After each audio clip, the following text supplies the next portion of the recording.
Bacaan diambil dari Injil Yohanes bab 11 ayat 17 sampai dengan 45. Maka ketika Yesus tiba, didapatinya Lazarus telah 4 hari berbaring di dalam kubur. Betania terletak dekat Yerusalem, kira-kira 2 mil jauhnya. Di situ banyak orang Yahudi telah datang kepada Marta dan Maria untuk menghibur mereka berhubung dengan kematian saudaranya. Ketika Marta mendengar bahwa Yesus datang, ia pergi mendapatkannya, tetapi Maria tinggal di rumah. Maka kata Marta kepada Yesus, "Tuhan, sekiranya Engkau ada di sini, saudaraku pasti tidak mati. Tetapi sekarang pun aku tahu bahwa Allah akan memberikan kepadamu segala sesuatu yang engkau minta kepadanya." Kata Yesus kepada Marta, "Saudaramu akan bangkit." Kata Marta kepadanya, "Aku tahu bahwa ia akan bangkit pada waktu orang-orang bangkit pada akhir zaman." Jawab Yesus, "Akulah kebangkitan dan hidup. Barang siapa percaya kepadaku, ia akan hidup walaupun ia sudah mati. Dan setiap orang yang hidup dan percaya kepadaku tidak akan mati selama-lamanya. Percayakah engkau akan hal ini?" Jawab Marta, "Ya Tuhan, aku percaya bahwa Engkaulah Mesias, Anak Allah, Dia yang akan datang ke dalam dunia." Dan sesudah berkata demikian, ia pergi memanggil saudaranya Maria dan berbisik kepadanya, "Guru ada di sana dan ia memanggil engkau." Mendengar itu, Maria segera bangkit lalu pergi mendapatkan Yesus. Tetapi pada waktu itu, Yesus belum sampai ke dalam kampung itu. Ia masih berada di tempat Marta menjumpai dia.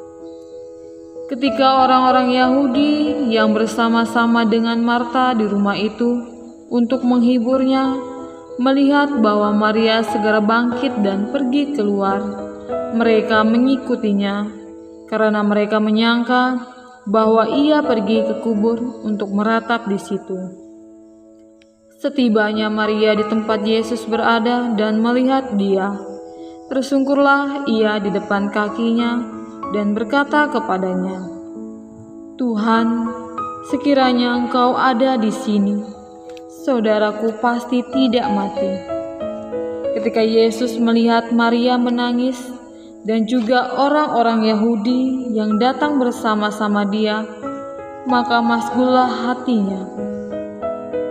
Ia sangat terharu dan berkata, "Di manakah dia kamu baringkan?" Jawab mereka, "Tuhan, marilah dan lihatlah." Maka menangislah Yesus. Kata orang-orang Yahudi, "Lihatlah betapa kasihnya kepadanya."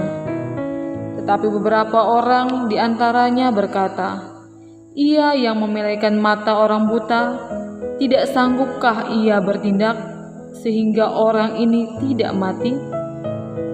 Maka masgullah pula hati Yesus. Lalu ia pergi ke kubur itu. Kubur itu adalah sebuah gua yang ditutup dengan batu. Kata Yesus, "Angkat batu itu." Marta, saudara orang yang meninggal itu, berkata kepadanya, "Tuhan, ia sudah berbau, sebab sudah 4 hari ia mati." Jawab Yesus, "Bukankah sudah kukatakan kepadamu, jikalau engkau percaya, engkau akan melihat kemuliaan Allah?" Maka mereka mengangkat batu itu. Lalu Yesus menengadah ke atas dan berkata, "Bapa, aku mengucap syukur kepadamu karena Engkau telah mendengarkan aku. Aku tahu bahwa Engkau selalu mendengarkan aku, tetapi oleh karena orang banyak yang berdiri di sini mengelilingi aku mengatakannya supaya mereka percaya bahwa Engkaulah yang telah mengutus aku. Dan sesudah berkata demikian, berserulah ia dengan suara keras, "Lazarus, marilah keluar." Orang yang telah mati itu datang keluar. Kaki dan tangannya masih terikat dengan kain kapan, dan mukanya tertutup dengan kain peluh. Kata Yesus kepada mereka, "Bukalah kain-kain itu dan biarkan ia pergi." Banyak di antara orang-orang Yahudi yang datang melawat Maria dan yang menyaksikan sendiri apa yang telah dibuat Yesus percaya kepadanya. Demikianlah sabda Tuhan. Terpujilah Kristus. Saudara-saudari yang terkasih, dalam teks Injil Yohanes yang kita dengarkan tadi mengisahkan tentang Lazarus yang dibangkitkan oleh Yesus setelah 4 hari kembali dimakan.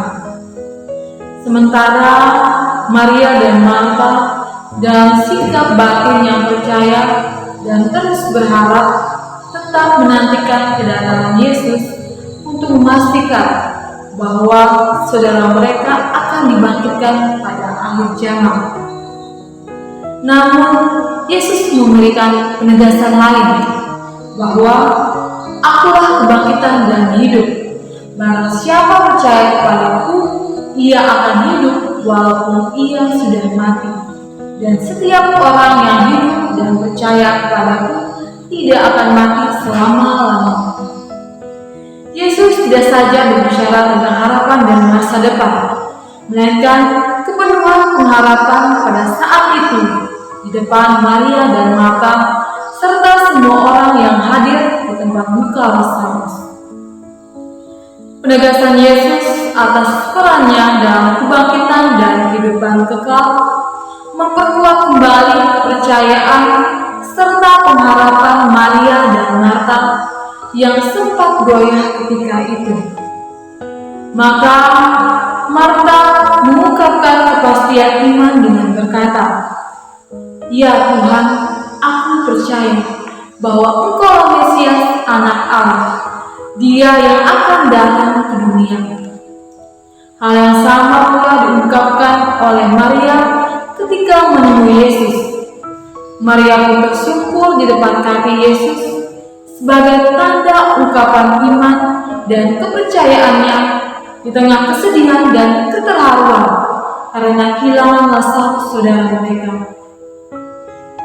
Berhadapan dengan kisah sedih dan kehilangan yang dialami Maria dan Marta, Yesus pun turut terharu dan bersedih.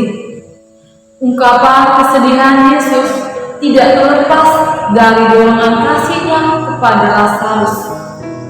Oleh karena begitu besar kasih-Nya kepada Lazarus, maka Yesus pun memenuhi harapan dan kepercayaan Maria dan Marta dengan membangkitkan Lazarus.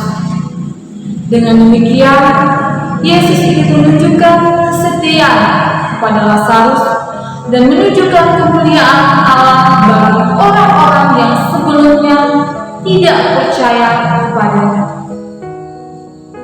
Saudara-saudari yang terkasih, pada perenungan saya hari ini ada 2 kata kunci yang menjadi kekuatan inspirasi saya, yakni percaya dan berharap.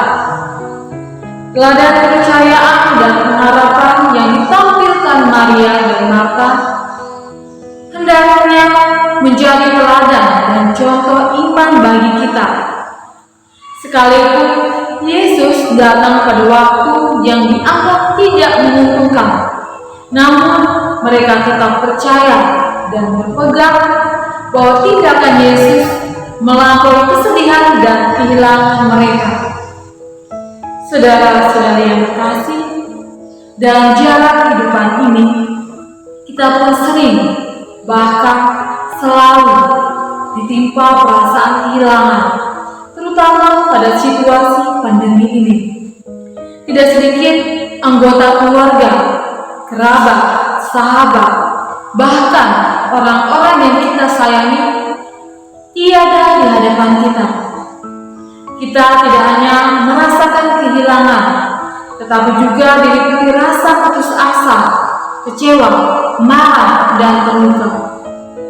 Namun pada saat semacam itulah Yesus datang sebagai sahabat yang setia menemani kita dalam perjalanan dan kisah kehilangan yang kita alami. Ia datang memberikan pengharapan dan peneguhan, penghiburan dan kepastian bahwa duka dan sedih, haru dan kehilangan pasti diganti dengan sukacita dan kehidupan baru. Ia datang melalui sahabat kenalan, bahkan anggota keluarga yang dengan caranya masing-masing menghibur, mendukung, dan memberi pertolongan dan bantuan kepada kita.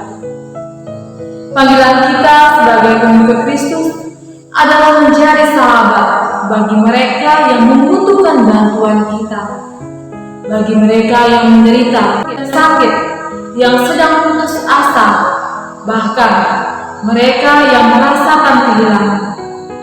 Hendaknya kita hadir membawa penghiburan dan dukungan bagi mereka melalui cara dan kemampuan kita masing-masing. Juga kita berdoa bersama mereka dan mendoakan mereka yang telah pergi meninggalkan kita. Dengan demikian, mereka pun bisa merasakan kehadiran Tuhan sebagai seorang sahabat yang sangat mereka butuhkan melalui diri kita ketika mereka sedang dalam keadaan terpuruk. Semoga Tuhan memberkati kita. Amin.